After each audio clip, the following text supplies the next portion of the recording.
اور اس وقت کا تذکرہ سنو جب تمہارے پروردگار نے فرشتوں سے کہا کہ میں زمین میں ایک خلیفہ بنانے والا ہوں۔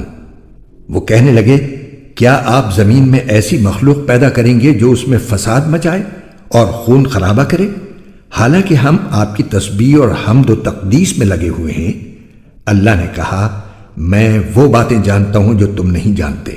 اور آدم کو اللہ نے سارے نام سکھا دیے، پھر ان کو فرشتوں کے سامنے پیش کیا اور ان سے کہا اگر تم سچے ہو تو مجھے ان چیزوں کے نام تو بتلاؤ۔ وہ بول اٹھے آپ ہی کی ذات پاک ہے، جو کچھ علم آپ نے ہمیں دیا ہے اس کے سوا ہم کچھ نہیں جانتے۔ حقیقت میں علم و حکمت کے مالک تو صرف آپ ہیں۔ اللہ نے کہا آدم تم ان کو ان چیزوں کے نام بتا دو۔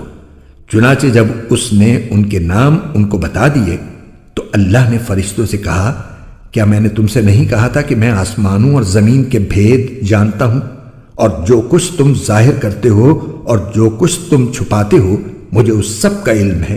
اور اس وقت کا تذکرہ سنو جب ہم نے فرشتوں سے کہا کہ آدم کو سجدہ کرو، چنانچہ سب نے سجدہ کیا سوائے ابلیس کے کہ اس نے انکار کیا اور متکبرانہ رویہ اختیار کیا اور کافروں میں شامل ہو گیا۔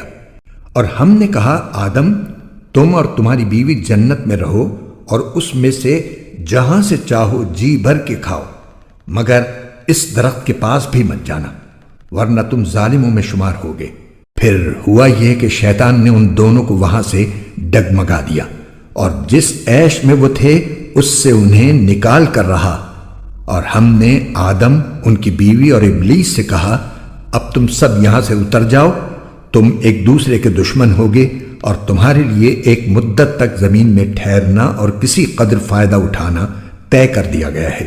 پھر آدم نے اپنے پروردگار سے توبہ کے کچھ الفاظ سیکھ لیے جن کے ذریعے انہوں نے توبہ مانگی، چنانچہ اللہ نے ان کی توبہ قبول کر لی۔ بے شک وہ بہت معاف کرنے والا بڑا مہربان ہے۔ ہم نے کہا اب تم سب یہاں سے اتر جاؤ، پھر اگر میری طرف سے کوئی ہدایت تمہیں پہنچے تو جو لوگ میری ہدایت کی پیروی کریں گے ان کو نہ کوئی خوف ہوگا اور نہ وہ کسی غم میں مبتلا ہوں گے، اور جو لوگ کفر کا ارتکاب کریں گے اور ہماری آیتوں کو جھٹلائیں گے وہ دوزخ والے لوگ ہیں جہاں وہ ہمیشہ رہیں گے۔